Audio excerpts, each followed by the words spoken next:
So na-request ang atong followers guys.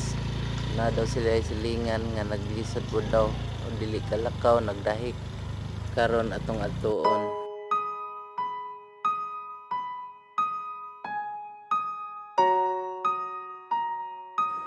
Og pag-abot nako sa ilahang balay, naabtan ako si Tatay Ernesto ug ang iyang asawa naglingkod sa bangko. Sayo de kay ni si Tatay Ernesto nilakaw kay kanila giyang trabaho mamunit lang og lata, bakal ug botelya. Apil pa ng mga plastik ug unsa iyang makit-an dapin sa karsada iyang pamuniton ug kani iyang ibaligya para makakwarta siya para na sila ipalit og bugas sudan para na sila konsumo matag adlaw. Naluoy yun kay ko ni Tatay Ernesto guys kay kani ang asawa pod dili pod kaalalay sa iya kay lagi lumpo dili kalakaw ug kaning income ni Tatay Ernesto dili jud igo sa ilang pagkaon matag adlaw kay ang iyang trabaho way kasiguruhan. Dili ni siya mamalitay og bakal guys, kung dili mamunit lang siya sa daplin sa karsada ug unsa iyang makita kay lagi wala siya kapital para mangumpra og bakal, plastik, lata, botelya. Kani iyang trabaho buti bakal pero walay kapital, hago ray kapital niya ug naapod siya giarkilahan nga sidecar. Mao ni iyang kargahan matag adlaw sa iyang mga makuha nga gikan sa basura. Unya ini kahapon iya kining ibaligya sa bakalan. Usahay mo income lang siya 200, 300. Gamay ra jud kaayo na dili jud naigo sa ilang pangonsumo matag adlaw. Mao nang luoy jud kaayo sila.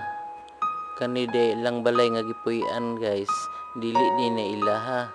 Kay lagi ang ilahang balay di ay natumbahan og kahoy nga palkata ug karon wala pa jud sila kapatukod sa ilang balay tungod kay pait lagi kaayo wala sila igong kwarta para ipatukod sa ilang balay. Kani higayon na nagpasiaw na lang kog istorya para malipay si Tatay Ernesto ug ang iyang asawa kay lagi dili na ako makita sa ilang panagway ang katawa nga sama sa pamilya nga haruhay. Ug salamat dahil sa tag-iya ni anang balaya nga gipapuyo sila nga libre lang ug walay bayad.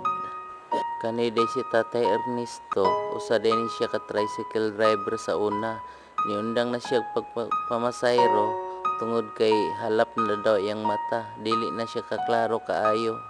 Wala na siya laing nahuna-unaan nga pangwarta kung di mamunit na lang og basura nga makwartahan pa. Ug sa akong pag-vlog diri na ako nakita nga daghan pa dig mga taong nagpait ug nanginahanglan og tabang sa Manila. Ug kung ikaw naglisod sa imong panginabuhi, ayaw kabalaka, padayon lang. Makasugakod ra ka. Ayaw huna-una nga naglisod ka. Dili lang kay ikaw ra daghan na ta. Ug kay naamang ko ikapalit nga grocery gamay, share na lang po nako ni sa ilaha para makatabang po ko sa ilaha. Ug kung ikaw na kay kaluoy sa imong isig ka tawo, i-share na lang po ni nga video. Ug apila na lang po nagpindot ng follow para daghan na ta makatabang sa atong isig ka tawo.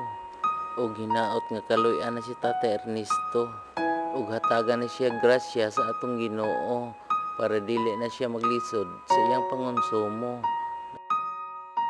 Gcash number na ako dahil 0938-30-39344. Kung kinsa itong makahatag og donation, send lang sa akong Gcash para natong ipang-upload sa mga taong nanginahanglan. O kinsa itong wala ka follow sa akong Facebook page, ako ang Facebook page dahil Gilbert Pamor Official. Kung nagtanaw ka ani nga video, tanawa lang na, pakipindot lang ng follow button sa nasa taas. Follow button nasa taas akong video. O kato lang, salamat kayo. Gilbert Pamor.